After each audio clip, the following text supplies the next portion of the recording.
Welcome to Get Out of Stuck. My name is Michael Emery. My background is in transpersonal psychology, neurolinguistic programming, and Ericksonian hypnosis. I'd like to introduce you to my partner.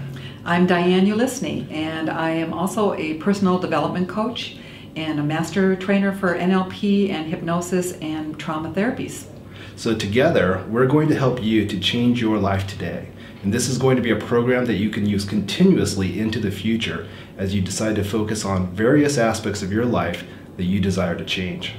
Step-by-step processes on how to get out of stuck. I'm going to guess that if you're watching this video today, that you're probably experiencing something in your life that you don't want, and you're looking for a way to change this. So often in our practices, Diane and I hear that people are stuck. What are some of your experiences with this? So many folks come in and say that they don't have the life that they want, and they feel like, for example, they feel like they can't work out, or they can't get a project done, or they're not moving forward in life, and they're depressed or they're anxious, and they use the word stuck a lot. I would have to second that.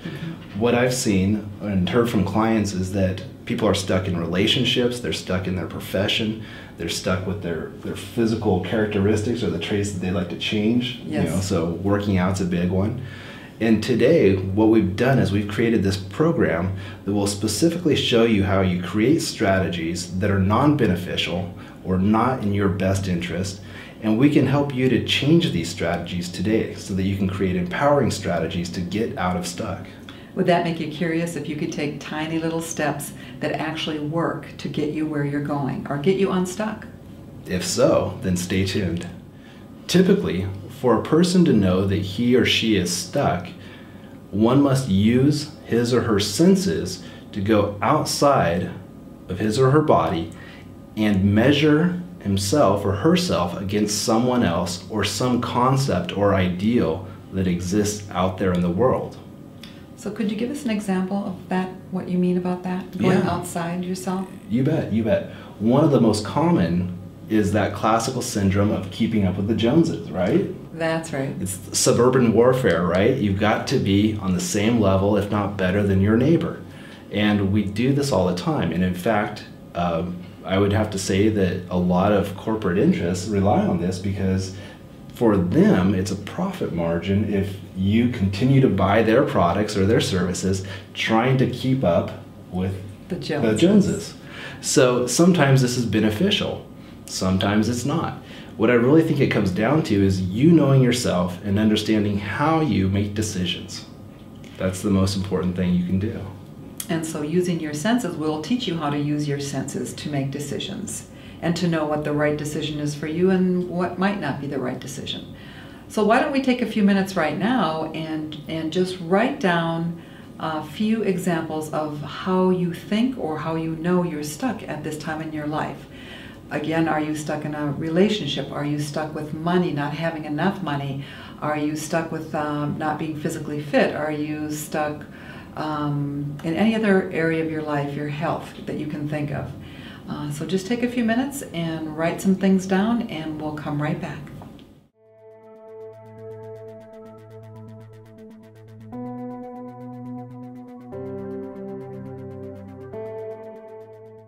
Now, you can probably remember as far back as grade school when you were taught about your five senses. And the five senses are your senses of vision, taste, touch, smell, and hearing. So one of the things that we really want to focus upon is what exactly is going on, because there's a lot of information in your environment that's being deleted, distorted, and generalized.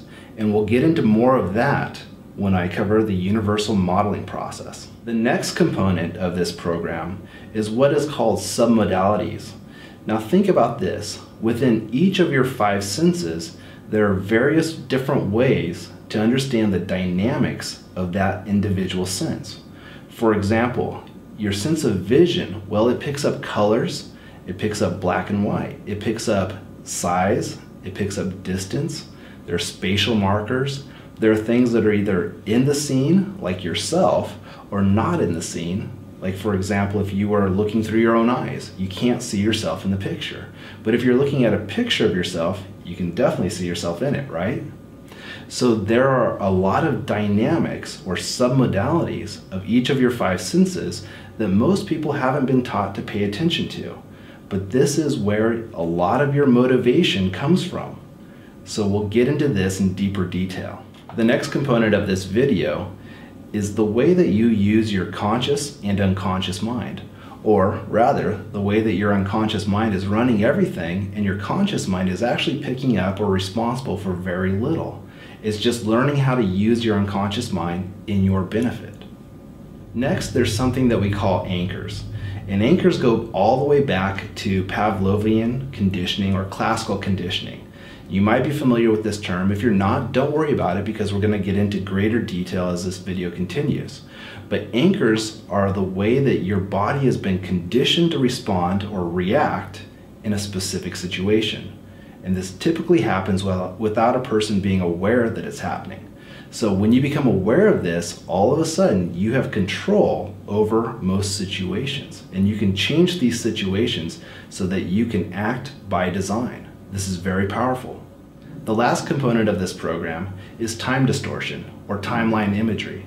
And time is very interesting because we separate our past, present, and future in various ways. A situation that happened in the past may seem emotionally weak or emotionally strong, depending on the way that we code it. Time also has spatial markers, so that we might find that something that happens to us, say today, is a lot closer to us in proximity than something that happened in the past, which might seem far away or back over there, depending on the way that you code time. So becoming aware of all of these components will allow you to create powerful strategies for getting unstuck.